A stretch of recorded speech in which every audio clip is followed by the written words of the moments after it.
Hello everyone, I hope you all are doing well. This is a pricing strategy that is a good fit for e-commerce. I call it Silly Wabbit, and I came across this idea some time ago. Now I want to share with you Silly Wabbit, which comes from rabbit. What does rabbit likes? Carrot. I don't know if carrot looks like this or whatever, but you got my point. It is like carrot and stick, but silly rabbit likes carrot. Suppose you have 50 products in your e-commerce. You sell 45 dirt cheap price, and your customers are thinking your mental health ain't right. And the 5 you magnify, increase the price. Increase the price, proper grammar. Anyways, what's happening here? 45 of these items you sell right at the margin or portray it that you are selling at loss because the same products, white label or private label, are available at other stores. Now, this 45.5 is very aggressive. You can be 10 and 40. You can be in another way also. It depends on how you want to do it. And these 5, you will magnify their importance and you will shortlist those that are super important or super popular or super valuable, and you will increase their price. And some products will be connected. To eat rice, you need spoon. Some people need spoon, so you can sell it. If someone is buying plate, then they also need handkerchief and other things. These are 2 tactics. The third one is the dirt cheap one. These are generic and common ones, but these, I suppose you are selling baseball bats. The 45, these will be like cheap ones, and the people know. Others are selling it for super high price, you are selling it for cheap.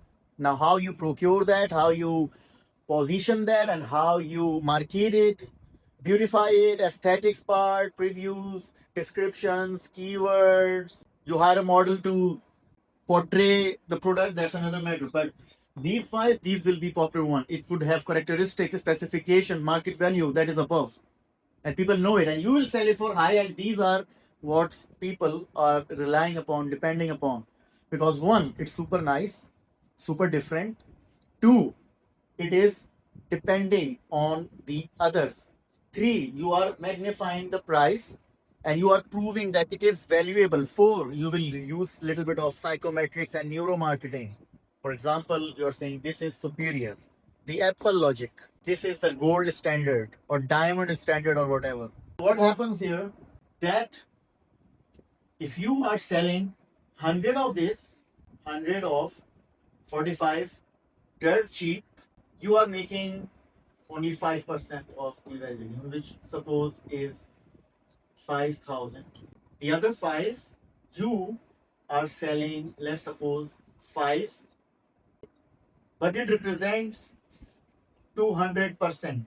And because you are saving a lot, you are hypothetically earning 50,000. On one, you have 5% margin. On the other, you have 200% margin. Now, of course, it could be less or low. What you can do is that you can also run FOMO campaigns. Now, this is like aggressive, coming from the bottom, got small budget or have less time strategy where you are trying to navigate a saturated market. Those type of circumstances, right? What is FOMO? FOMO is fear of missing out. For example, it is like super cheap price and there is a counter running. Ends in 5 minutes. That's ridiculous. Ends in 24 hours. Because that will generate a FOMO factor. The FOMO is reliable in this campaign.